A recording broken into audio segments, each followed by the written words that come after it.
Magnification of mirrors గురించి చదువుకోబోతున్నాం. ఓకేనమ్మా?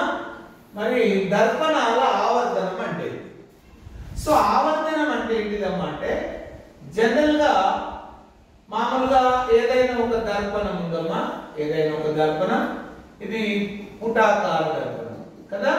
ఇక్కడ P అనుకుంటున్నా, ఇక్కడ F అనుకుంటున్నా, ఇక్కడ C అనుకుంటున్నా, ఇక్కడ ఇన్ఫినిటీ అనుకుంటున్నా కదా. నేను ఇన్ఫినిటీ దగ్గర ప్రతిబింబాన్ని ఉంచితే, వస్తువును ఉంచితే అది ఏం చేసింది? F దగ్గర ఒక బిందు రూప ప్రతిబింబాన్ని ఏర్పరిచింది, ఒక స్మాల్ రియల్ ఇమేజ్ ని ఏర్పరిచింది కదా.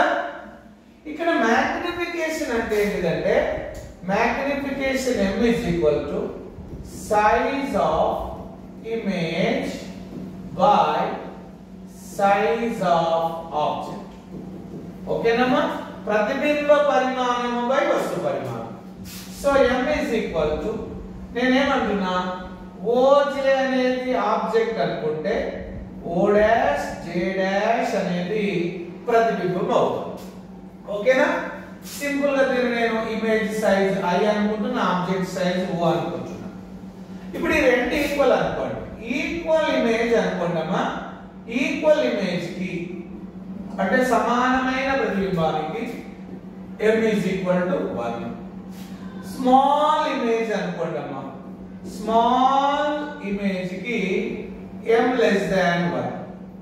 లార్జ్ ఇమేజ్ అనుకోండమ్మా, లార్జ్ ఇమేజ్ కి M greater than 1. ఇంకా ఇప్పుడు ఇది ఒకటో పాయింట్. రెండో పొజిషన్ ఏది? పుటాకార దర్పణంలో చూడండి, ఇది P F C infinity. Infinity comma C ల మధ్య ఉంటే ఇమేజ్ ఏడ ఏర్పడుతుంది? ఇగో F కమా C ల మధ్య స్మాల్ ఇమేజ్ ఏర్పడుతుంది.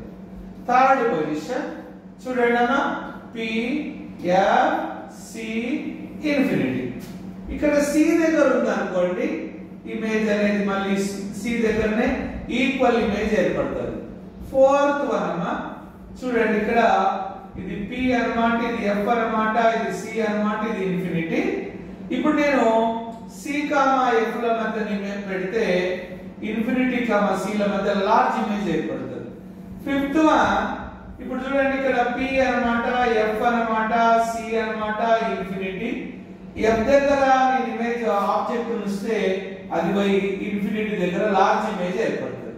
ఇందులో సిక్స్త్ కేస్ చూడండి, ఏది?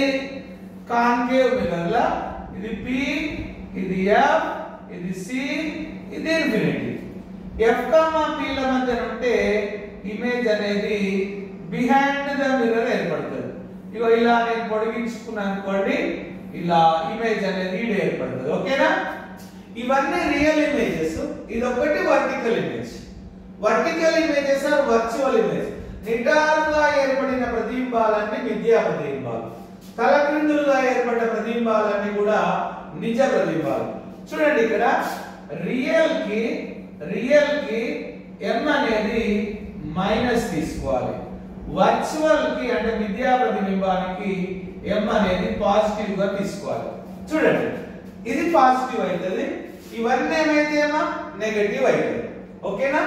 స్మాల్ ఇమేజ్ కి లెస్ దాన్ 1, లార్జ్ ఇమేజ్ కి గ్రేటర్ దాన్ 1, రియల్ ఇమేజ్ కి మైనస్, వర్చువల్ ఇమేజ్ కి ప్లస్. ఓకేనమ్మా?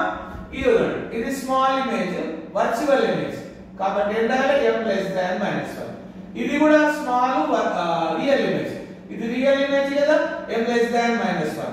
ఇది కూడా రియల్ ఇమేజ్ స్మాల్ కాబట్టి M less than -1. ఇది ఈక్వల్ ఇమేజ్ కానీ real, M is equal to ఎంతమ్మా? -1. ఇది లార్జ్ ఇమేజ్, రియల్ ఇమేజ్ అన్నమాట, M greater than -1. ఇది లార్జ్ ఇమేజ్ కాబట్టి రియల్ ఇమేజ్ కాబట్టి M greater than -1. ఇక్కడ కూడా లార్జ్ ఇమేజ్ కానీ ఓకేనా, అది వర్చువల్ ఇమేజ్ కాబట్టి M ఏం రాయాలి చెప్పండి? గ్రేటర్ దాన్ +1 రాయాలి.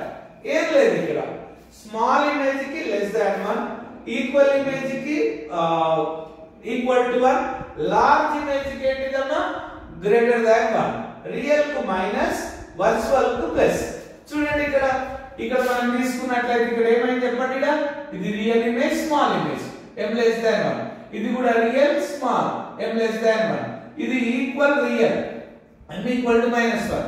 ఇది large real m greater than -1. Large real m greater than -1. ఇది large virtual m greater than ఏంటిదమ్మా +1. అదే ప్లేన్ మిర్రర్ మ్యాగ్నిఫికేషన్ చూడండి. ఇది ప్లేన్ మిర్రర్ అమ్మా. ఈ ప్లేన్ మిర్రర్ ఏం చేస్తుంది, ఈక్వల్ ఇమేజ్ ని ఈక్వల్ డిస్టెన్స్ లో ఏర్పరుస్తుంది. ఇది OJ అనుకుంటే ఇది O డాష్ J డాష్. ఇది కూడా equal image vertical image. So equal image vertical కాబట్టి వర్టికల్ లో ఏంటిదైతే విద్యా ప్రతిబింబం అవుతుంది m equal to +1. అదే చూడండి కాన్వెక్స్ మిర్రర్ కు చూడండి. ఇది P అన్నమాట, ఇది F అన్నమాట, ఇది C అన్నమాట, ఇది ఇన్ఫినిటీ అన్నమాట, ఇది F అన్నమాట, ఇది C అన్నమాట. ఇదేంటిదమ్మా ఇన్ఫినిటీ. సో ఇన్ఫినిటీ దగ్గర ఆబ్జెక్ట్ ఉన్నప్పుడు ఏమవుతుంది, ఇది కేసు వచ్చి రిఫ్లెక్ట్ అయ్యి వెనకకు పోతుంది. కానీ వెనకాల ఉన్నోనికి ఇట్లా స్ట్రైట్ గా వచ్చినట్టు అనిపించేస్తుంది. ఇటు నుంచి కూడా ఈడొక రే వచ్చి ఇట్లా పడి ఇది రిఫ్లెక్ట్ అయ్యి ఇట్లా వెనకకు పోతుంది కదమ్మా. ఇది రెండు ఈడ కలుస్తాయి. ఏడ P, F ల మధ్యన ఏర్పడుతుంది. స్మాల్ ఇమేజ్ ఏర్పడుతుంది, వర్టికల్ ఇమేజ్ ఏర్పడుతుంది. గుర్తుపెట్టుకోండి, కుంభాకార దర్పణంలో నువ్వు ఏదైనా పెట్టు వస్తువు ప్రతిబింబం మాత్రం P, F ల మధ్యన real and vertical and small image. Vertical అంటే ఏంటిది వర్చువల్. కాబట్టి ఇందులో ఏర్పడే అన్ని కూడా వర్చువల్ స్మాల్ అన్నమాట. స్మాల్ కాబట్టి m less than +1. ఓకేనా? చూడండి ఒకటే గుర్తు పెట్టుకోండి, ప్లస్ ఉందంటే ఖచ్చితంగా అదేంటిది సమతల దర్పణం అన్నా లేకపోతే కుంభాకార దర్పణం అన్నా. m is equal to +1 అంటే సమతల, m less than +1 అంటే ఏంటి చెప్పండి, m less than +1 అనేది కుంభాకార దర్పణం, m greater than +1 అనేది ఇగో ఈ లాస్ట్ కేస్ లో ఏర్పడ్డది. ఓకేనా? m greater than +1 పుటాకార, m less than +1 కుంభాకార, m is equal to +1 ఏంటిదమ్మా సమతల దర్పణం. మిగతా నెగటివ్స్ అన్ని కూడా